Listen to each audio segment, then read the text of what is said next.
और फिर तुष्टा महादेव भक्तों की गुहार सुनते हैं, कैलाश से उतरते हैं, विष को अपनी अंजुलि में भर अपने कंठ में धारण करते हैं।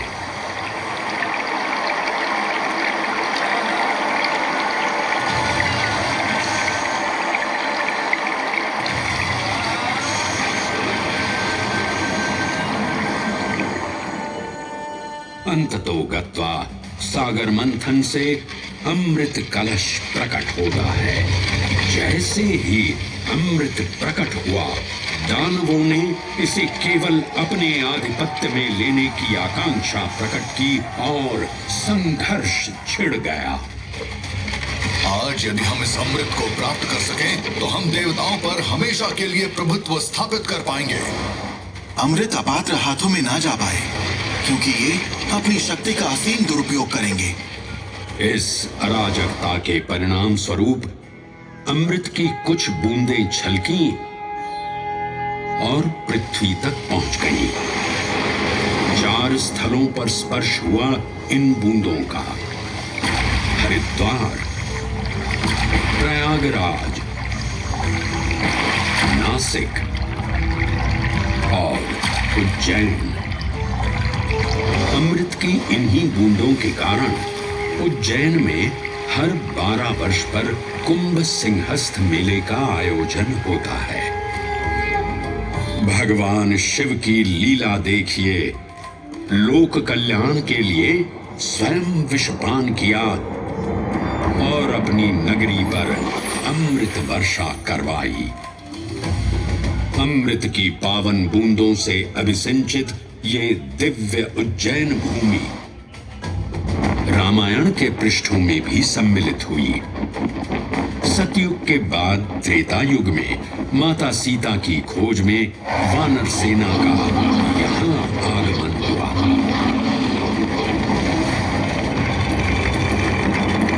समय की इस यात्रा के माध्यम से अब प्रवेश करते हैं वाल्मीकि रामायण के किष्किंधा कांड में। जब वानर राजा सुग्रीव अपने यूथपतियों से सभी प्रमुख स्थानों पर जाने के लिए कहते हैं और उन्हें अवंती नगर यानी उज्जैन जाने का आदेश भी देते हैं। मेखला उत्कल के क्षेत्र, दशर्न के नगर, आभ्रवंती, अवंती और विदर्भ के राज्य, साथ ही माहिष्का के आकर्षक राज्य में भी पूरी तरह से खोजना होगा। एक युग भगवान विष्णु के राम अवतार से संपृक्त और अगला युग उन्हीं के एक और दिव्य अवतार से समरस होना, ये अद्वितीय संगम केवल उज्जैन में ही संभव था। परंतु एक क्षण ठहरिए और ध्यान से सुनिए। ये हैं महाकाल के 1008 दिव्य नाम। हाँ, मैंने काल चक्र को परिवर्तित कर दिया है और अब द्वापर युग का शुभारंभ हो चुका है। विस्मय पूर्ण हो जाएंगे ये जानकर कि महाकाल के इन नामों को स्वयं भगवान श्री कृष्ण ने रचकर पिरोया था। महाकाल सहस्र नामावली की ये अद्भुत रचना उस समय की है जब योगेश्वर कृष्ण, उनके मित्र सुदामा और शेषावतार बलराम ने अवंती नगरी में स्थित सांदीपनी ऋषि के आश्रम में वेदांत दर्शन और शस्त्र विद्या की शिक्षा ग्रहण की थी। कहते हैं कि भगवान श्री कृष्ण को अवंती ने ऐसा मंत्र मुग्ध कर दिया कि यहाँ 64 दिनों तक रुककर उन्होंने 64 विद्याएं और 14 कलाओं का ज्ञान लिया। उज्जैन का संबंध महाभारत से भी जुड़ा हुआ है। इस महान महाकाव्य के वन पर्व में उल्लेख किया गया है कि महाकालेश्वर मंदिर में स्थित कोटि तीर्थ जल का स्पर्श मात्र करने से अश्वमेध यज्ञ के समान फल प्राप्त होता था। और फिर परिवर्तन की इस अनवरत धारा ने एक नई कहानी लिखी। उज्जैन में उदय हुआ मौर्य वंश का। सम्राट बिंदुसार ने अपने पुत्र अशोक को उज्जैन का राज्यपाल बनाया और समय के साथ अशोक के शासनकाल में धम्म का विस्तार हुआ। मौर्य वंश के पश्चात विभिन्न राजवंशों, सम्राटों और नरेशों ने उज्जैन की सेवा की। उनमें से प्रमुख मालवागण और फिर गुप्त वंश ने यहां राज कर इसके वैभव में वृद्धि की। उज्जैन ने अपने भव्य तेज से जहां महात्माओं और शासकों को आकर्षित किया, वहीं इस नगर पर आतताइयों की दृष्टि भी पड़ी।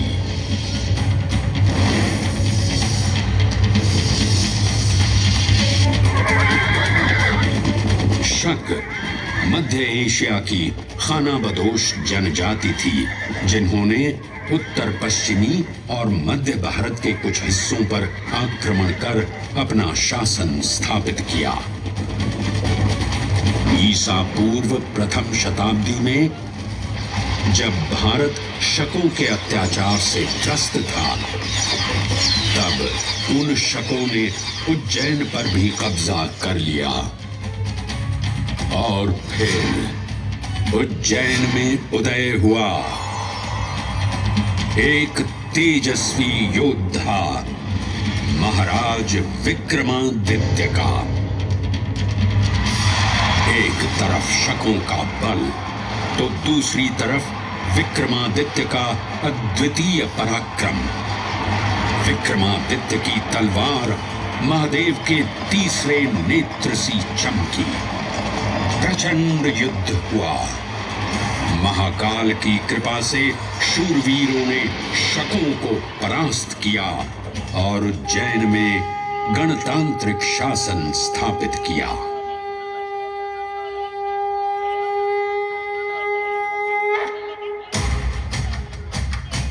इन्हीं महाबली विक्रमादित्य की राज्यसभा महाकाल मंदिर में ही प्रतिष्ठापित थी।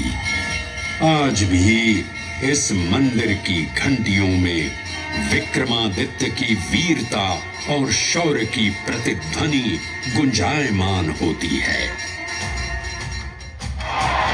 राजा विक्रमादित्य और शकों के मध्य हुए युद्ध ने उज्जैन को काल चक्र से अभिन्न रूप से जोड़ दिया, क्योंकि जिस दिन उनको विजय प्राप्त हुई, उस गौरवशाली उपलब्धि के सम्मान में एक नवीन पंचांग का शुभारंभ किया गया, विक्रम संवत पंचांग। आज भी कई हिंदू पर्व और धार्मिक अनुष्ठान विक्रम संवत पर आधारित हैं।